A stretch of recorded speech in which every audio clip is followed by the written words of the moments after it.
Buong puso naming ipinagmamalaki ang pinakakomprehensibong election coverage sa Pilipinas. Mahigit 200 reporters na nakakalat sa 81 probinsya sa Luzon, Visayas at Mindanao.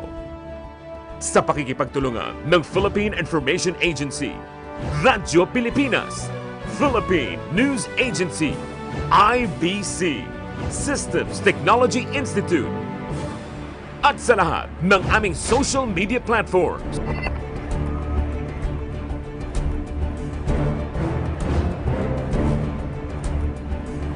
Ito ang Hatol ng Bayan 2022.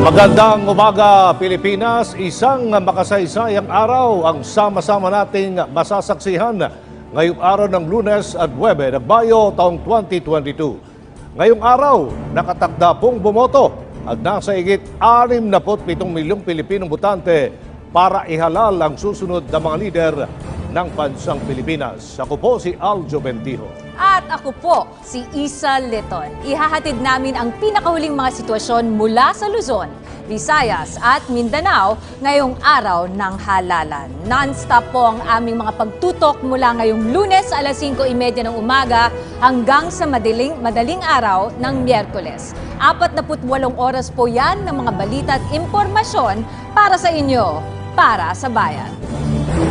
At ito po ang aming natatanging panata para sa inyo. Ito ang Hatol ng Bayan 2022.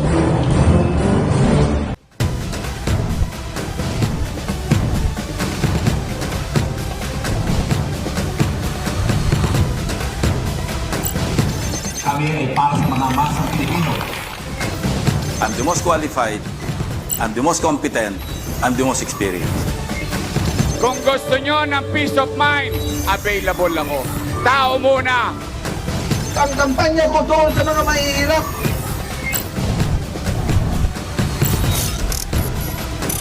Pag-eleksyon natin, ang pinipili, modelo ng lipunan, hindi kung sino-sino lang. Pag nagkaisa tayo, pwede po mabago ang bayan. Sama tayong babayang muli.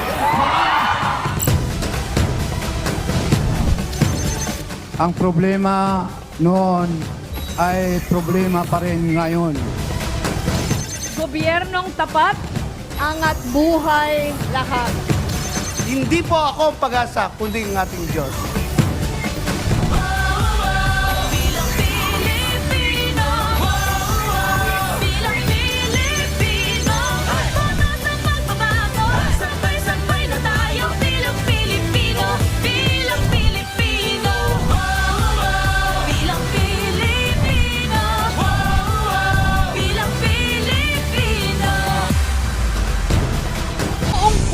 At buong tapang nating babantayan ang boto ng Pilipino, ang pinakapinagkakatiwalaang news organization sa bansa.